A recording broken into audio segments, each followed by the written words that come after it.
Morning, a high-rise investment firm in New York. The air in the boardroom is ice cold. Daniel Brooks, a 41-year-old operations manager, stands before a massive mahogany table. Opposite him is Victoria Langford, the 27-year-old new CEO. She just took over after her father's death. Victoria flips through a file, her voice sharp. "You are responsible for the loss on this account." Daniel remains calm. "That's not accurate." She doesn't look up. "You're terminated, effective immediately." Daniel leaves in silence, but hours later, at the lawyer's office, Victoria opens her father's will. She freezes. There is a name, Daniel Brooks. Watch. Now. Believe. The hidden legacy. Daniel Brooks was a man of steel, silence, and absolute rhythmic precision. At 41, his face was a map of quiet focus and the deep, enduring weariness of a man who worked two lives, one to keep a multi-billion-dollar firm running and one to keep a small home safe. He was the operations manager for Langford Capital, a position he had held for over 8 years. In an industry fueled by screaming egos and late-night posturing, Daniel was the quiet center. He was the one who arrived early, executed his tasks with surgical precision, and vanished the moment the clock hit 5. His routine was a sacred architecture, a defense mechanism against the chaos of the city. Every morning at 6 a.m., the sunlight would just begin to touch the red bricks of his modest Brooklyn apartment. Daniel would be in the small kitchen, the air smelling of toasted bread and fresh coffee. He would make heart-shaped pancakes for his 9-year-old daughter, Emma, flipping them with the same steady hand he used to manage millions of dollars in venture assets. He would sit with her, listening to her talk about the constellations she studied in school, while his mind mentally reviewed the logistical flow of the firm's upcoming acquisitions. He never let the worlds collide. To Emma, he wasn't a powerful manager with a high-stakes job.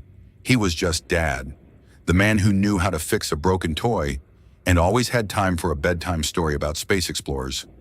To his younger, more aggressive colleagues at Langford Capital, however, Daniel was a mystery, or worse, a ghost. They saw a man in simple, ironed, button-down shirts who didn't attend the Friday night happy hours or care about the cutthroat corporate gossip. They assumed he lacked ambition because he never fought for the corner office or the spotlight. They didn't see the man who spent his evenings building cardboard rocket ships from appliance boxes or helping with complex long division. They didn't see the man who had learned that the most important deliverable of the day wasn't a profit report, but the sound of a key turning in the lock and the shout of "Daddy's home." Daniel's relationship with the late founder, Arthur Langford, had been built in the shadows of high-stress crises. He remembered Arthur's words from 5 years ago, shortly after Sarah's funeral. Arthur had sat in Daniel's small living room, a billionaire in a humble apartment, and said, "Daniel, you're the only one in this building who doesn't want my chair, which is why you're the only one I trust to guard it." Victoria saw a replaceable gear in a corporate machine. Arthur had seen a human firewall. Daniel had promised the old man that he would keep the foundation solid, even if no one ever thanked him for it. Lately, however, the sanctuary Daniel had built was under threat. A massive infrastructure project in the Midwest, known as the Ohio Hub, had hit a terminal bottleneck. High-level investment had been mistimed by the strategic board. A market shift had wiped $40 million off the books in a single week. It was a failure of vision from the top, driven by a desire for quick returns. But in the glass towers of Manhattan, the public and the shareholders needed a sacrifice. They needed a name to attach to the red ink that was bleeding across the quarterly reports. Then came Victoria Langford. At 27, Victoria was the definition of corporate pressure. She had inherited the CEO title after her father's sudden passing and had spent the last 2 months trying to prove she was more than just a legacy hire. She was brilliant, decisive, and notoriously relentless, often referred to as the Iron Magnolia. She lived in a world of sharkskin suits and cold negotiations, where every smile had a price tag and every relationship was a transaction. She saw the company not as a community of people, but as a complex machine that needed to be optimized. To her, human capital was just another column on a spreadsheet to be trimmed for efficiency. Victoria didn't know Daniel. She didn't know he had been Arthur Langford's most trusted advisor in the shadows for nearly a decade. She only looked at the surface, at the signatures on the operational sign-offs. Daniel's name was on the final release for the Ohio funding because he was the one who managed the execution. To her, he was the obvious weak link. He was a mid-level manager with no political allies in the boardroom and no presence on social media. He was an easy target for a young leader who wanted to show the world she could be as ruthless as the market demanded. On this particular morning, as she stood by the floor-to-ceiling window looking out at the Manhattan skyline, Victoria felt the weight of her father's ghost. She thought she was protecting his empire by cutting the dead wood. She believed that strength was the ability to be indifferent to the human cost of a decision. She didn't realize that by targeting Daniel Brooks, she was about to pull the primary support beam out of the very foundation her father had built with his bare hands. She was looking at the quarterly losses, but she had completely forgotten to look at the loyalty that money could never buy. Comment integrity if you believe a man's value is in his character, not his paycheck. The boardroom of Langford Capital was a sanctuary of glass and polished mahogany, but today it felt like a cold, clinical courtroom. Victoria Langford sat at the head of the table, her fingers tapping a rhythmic, impatient beat on a leather-bound folder. She had been awake since 4 a.m., reading through the Ohio project reports. Every time she saw the downward curve of the ROI, her jaw tightened. The board had been whispering behind her back. The investors were calling for blood. She felt the eyes of her father's old rivals on her, waiting for her to show a single moment of weakness. Daniel Brooks stood at the end of the table. He didn't have a lawyer. He didn't have a union representative. He stood there in his simple white shirt, looking at Victoria with a steady, unblinking clarity that made her skin prickle with an irritation she couldn't name. He looked at peace, and that peace was an insult to her frantic energy. "I have reviewed the operational logs, Daniel," Victoria began, her voice carrying that familiar, icy authority that could make junior analysts tremble. "You signed off on the secondary funding release for the Ohio site. The project was already showing signs of a decoupling from the market trend. You should have flagged it. You didn't. You remained silent while our capital evaporated. Because of your lack of oversight, we lost $40 million in 72 hours. Daniel didn't flinch. He didn't look at the floor. "I did flag it, Ms. Langford. I sent 3 internal memos to the Strategic Oversight Committee. I warned that the market timing was off. I was told the direction was coming directly from the top. I signed off because the capital was already committed by your father's final board directive." Victoria didn't look at the memos. She didn't want to hear about committees or her father's past directives.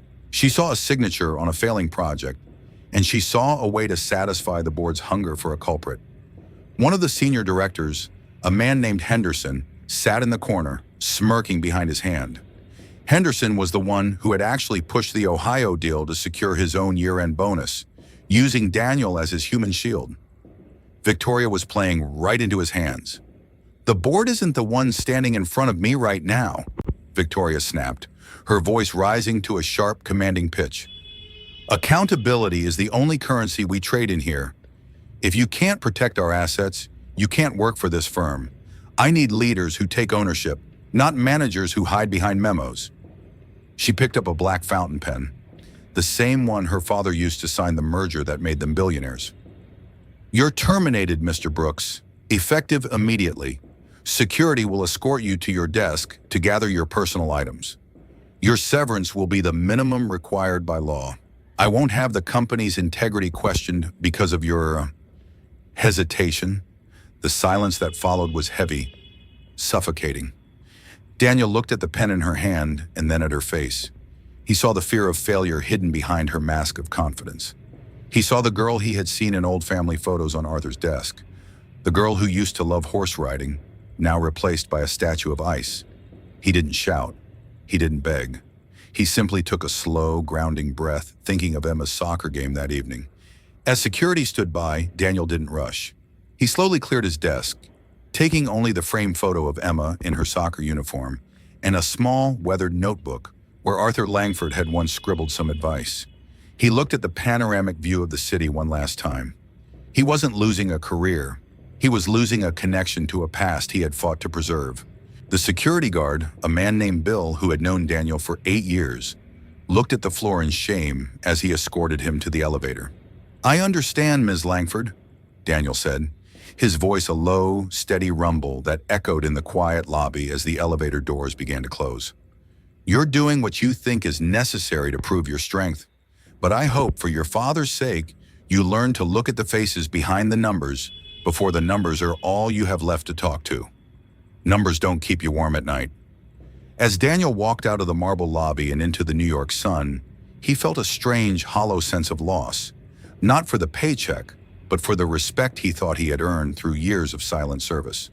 He walked toward the subway, his mind already calculating the remaining months of his savings. He didn't know that Victoria was currently being summoned to a meeting that would shatter her reality. He didn't know that his name was about to move from a termination list to the very center of a billionaire's final confession. Victoria had made a choice to be a boss, but she was about to be forced to be a daughter.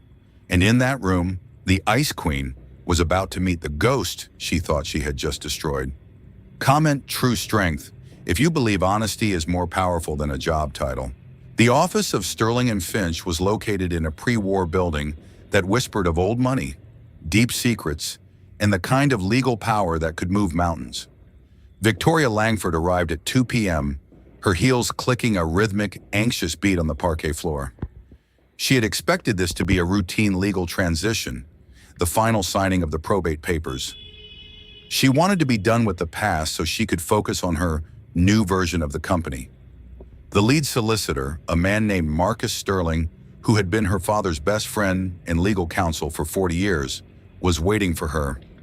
He didn't smile as she walked in. He looked at her with a profound, pained disappointment that made her pause at the threshold. "Sit down, Victoria," Marcus said, gesturing to the heavy leather chair. "We have much to discuss, and I believe you've already started the day with a very energetic decision." Victoria frowned, her defensive walls rising. "If you're referring to the restructuring of the operations department, it was a necessary pivot. We had a leakage in the Ohio hub, Marcus. I plugged it. I fired the manager who signed off on the failure. I'm moving forward." Marcus didn't respond immediately. He simply opened a thick embossed folder. "Your father was a complex man, Victoria.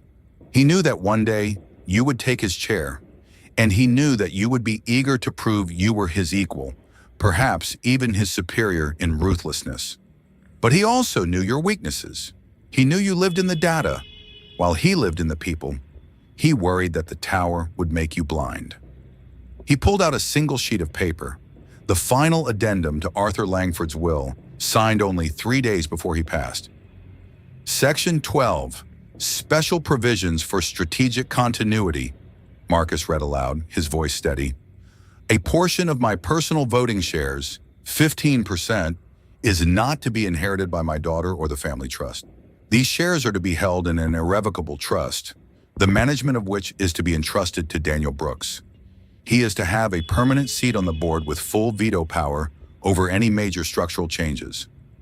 Victoria felt the air leave her lungs as if she had been hit in the chest. She gripped the armrests of her chair so hard her knuckles turned white. "Who? You must have misread the name. Daniel Brooks? The manager I just kicked out of the building 4 hours ago?" Marcus looked over his glasses at her, his gaze piercing and full of a cold judgment. "You fired him? Today?" "He was responsible for the Ohio deficit," Victoria shouted, her voice echoing in the quiet wood-paneled room. "He was a middle manager who failed the project. Why would my father give him 15% of the company? That makes him one of the largest individual shareholders. It's insane." Marcus slammed the folder shut. The sound was like a gunshot in the silence of the office. "He was the man who saved your father's life, Victoria. And he was the man who saved this company in 2012 when the liquidity crisis almost turned us into a memory. Daniel Brooks wasn't just a manager. He was your father's silent partner. He was the one who designed the internal firewalls that protected our assets while your father was in the hospital for 6 months. He didn't take the title of vice president back then because he told your father he needed to be home for his daughter. He chose Emma over the spotlight. And your father respected that more than any Ivy League degree you have on your wall. Marcus sighed, leaning forward, his voice dropping to a whisper that felt like a death sentence. The board meeting is in 48 hours, Victoria. If Daniel shows up with those shares and tells them you terminated him without cause, they won't just fire you. They will dismantle everything your father built to pay the settlement for the bad faith clause in the shareholder agreement. You've just handed the keys to the kingdom to the man you just treated like trash. You have essentially fired yourself. Victoria was paralyzed. She looked at the paper, the signature of her father shaking slightly at the bottom. I didn't know. His file said he was just operational oversight. It didn't mention any of this. Why would my father keep it a secret from me? Because he wanted to see if you could find it yourself, Marcus snapped.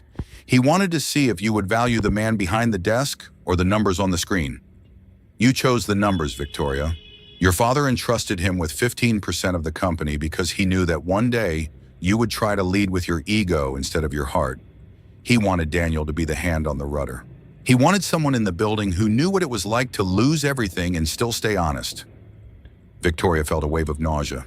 She thought of Daniel's calm face in the boardroom. She thought of the way he had looked at the pen in her hand. She realized then that he wasn't begging for his job because he was afraid for himself. He was watching her fail the final test her father had set for her.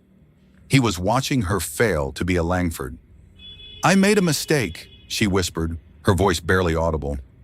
"You made a management decision, Victoria," Marcus corrected her with a bitter irony. "Now you have to deal with the human consequences. Daniel Brooks is currently a man with no job, a 9-year-old daughter to feed, and 15% of your company in his pocket. I suggest you find him before the evening news finds him, or before Henderson finds out he can use Daniel to oust you and take the chair for himself." Victoria walked out of the lawyer's office, her designer bag feeling like 100 pounds of lead. The city hummed around her, fast and indifferent. She had spent her whole life trying to be the smartest person in the room. She realized now she was the most ignorant. She had been leading a company she didn't even understand. She had destroyed the only bridge her father had left for her. And for the first time in her life, Victoria Langford was terrified of the silence. Comment, respect, if you believe true value isn't found on a resume. Victoria didn't go back to her penthouse. She couldn't face the empty silence of her luxury life. She drove back to the Langford Capitol Tower, but she didn't go to the 50th floor.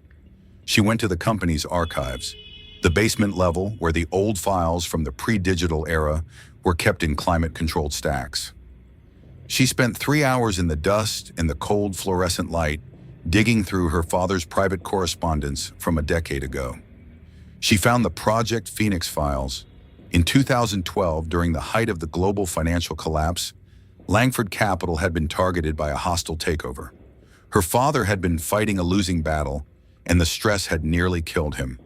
He had been hospitalized with a severe heart condition. Victoria found a series of handwritten notes from her father to a DB. "Daniel, they're circling. The board is ready to fold. You're the only one who sees the pattern. Do whatever is necessary. I trust you with the future more than I trust my own blood. Protect the people, not just the capital. Keep the foundation standing until I can come back." Victoria found a Polaroid clipped to a 2012 file. It was her father and Daniel, covered in rain, standing outside a warehouse in New Jersey. Her father was laughing, a look of genuine, unburdened joy she hadn't seen on his face in a decade. The caption read, "The night we held the line." She realized then that Daniel hadn't just been an employee. He had been the brother her father never had. She found the response from Daniel. It was a tactical masterpiece. He had moved the company's offshore assets into a series of defensive trusts, leveraging a legal loophole that the rivals had completely missed. He had saved the company from a complete liquidation. And when her father returned to the office, Daniel had quietly stepped back into his role in operations, refusing any public recognition, any bonus, or even the vice presidency. He had asked only for a week off to take his wife to the mountains before her treatment started. Victoria then looked into the current project, the Ohio loss. She found a series of encrypted emails Daniel had sent to the chief strategy officer, Henderson, warning about the market saturation 3 months ago. Henderson had ignored them, pushing the investment through to meet his own quarterly bonus targets. Henderson was the one who had failed, but he had been careful to leave Daniel's name on the final operational sign-off. Henderson had used Daniel as a human shield, and Victoria had pulled the trigger for him. She realized then that Daniel Brooks had been the most successful person she knew. He had managed to separate his value from his paycheck. He was a man who understood that true leadership wasn't about holding a microphone on a stage or having your face on a magazine cover. It was about holding a hand in the dark. He was the concrete foundation that allowed her to stand on the 50th floor.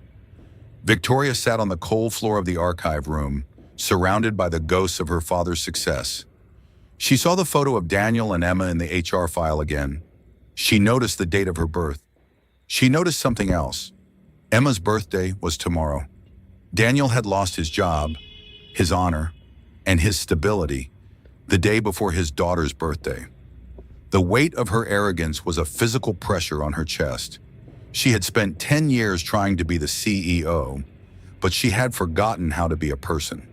She had been looking for talent, but she had ignored the man with the most integrity because he didn't fit her narrow, superficial definition of success. She had been looking for sharks to join her team, but her father had left her a lighthouse. She pulled her phone from her pocket and called her head of security. "Find Daniel Brooks, now! Don't call his cell. He probably won't answer. Find out where he is. I'm on my way." She realized she wasn't just going to fix a corporate error. She was going to try and save her own soul. She needed to know if the man her father loved could ever forgive the daughter who had become a stranger. Comment justice if you want to see the truth come to light. The sun was setting behind the brick apartment buildings of Brooklyn, painting the streets in shades of liquid orange and deep violet. Victoria found Daniel at a small, weathered park near his home. He was sitting on a wooden bench, watching Emma play on the swings. He looked the same, simple, steady, entirely present in the moment. He wasn't on his phone. He wasn't checking his watch. He was just there for his daughter, cheering every time she flew higher into the air. Victoria walked toward them, her designer heels sounding jarringly loud on the pavement. Daniel saw her. He didn't jump up. He didn't look angry or triumphant. He simply watched her approach with a weary, knowing patience, as if he had been expecting this visit. "I made a mistake," Victoria said, her voice cracking for the first time in her adult life. Daniel was silent for a heartbeat. He looked at Emma, who was laughing as she flew higher. "People in your building make a lot of mistakes, Victoria. They just call them strategic pivots to make the shareholders feel better." "I'm not talking about the company," she said, stepping closer, ignoring the stares of the other parents in the park. "I read the files, the Phoenix reports, the emails to Henderson. I know you saved my father. I know you saved the company when I was still in college. And I know you tried to save the Ohio project while everyone else was trying to save their own bonuses." She took a long, shaky breath, her eyes filling with tears. "I opened the will today, Daniel. I saw the voting shares. My father trusted you with the future of this family. I should have, too. I was blind. I fired the only person who actually cared about my father's legacy." Daniel looked at her, really looking at her for the first time without the corporate mask. He saw the genuine, raw regret in her eyes. He saw the girl who was finally starting to see the world without the glass window of the 50th floor. "Your father didn't give me those shares so I could run the company, Victoria," Daniel said softly, his voice full of a fatherly kindness. "He gave them to me so I could make sure you didn't forget you were a Langford, a real one, not the spreadsheet version. He loved you, but he was terrified that the tower would make you cold.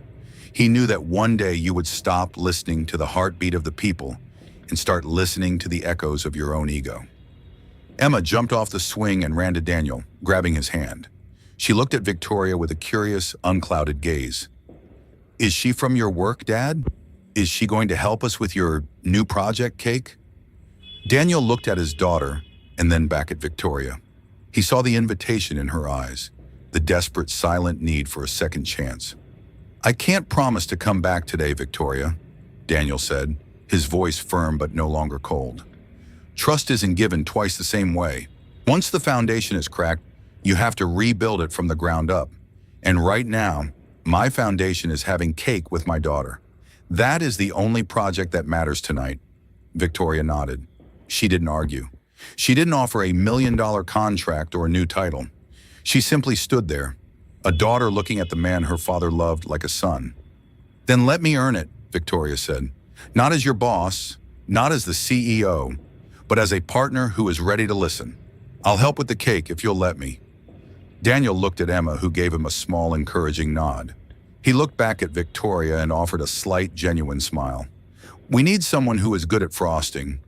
Do you have any experience in that department?" Victoria laughed, a real human sound. "I'm a quick learner." The story didn't end with a signature on a contract. It ended with a simple, honest conversation on a park bench and a walk to a small bakery. Victoria didn't fix the company that night, but for the first time in years, she finally saw the floor. And on that floor, she found her father's real legacy. She realized that the most important asset her father had left her wasn't the billions in the bank, but the man who was currently teaching her that some things are worth more than a profit margin. Sometimes the fastest decision is the most wrong. True trust only comes when we are willing to look back, admit we were blind, and value the people who hold the light. Integrity is the only investment that never loses its value. If you believe that character is more valuable than any corporate title, subscribe for more stories like this. And tell me in the comments, would you forgive someone who judged you too quickly? How would you earn back a trust that was broken?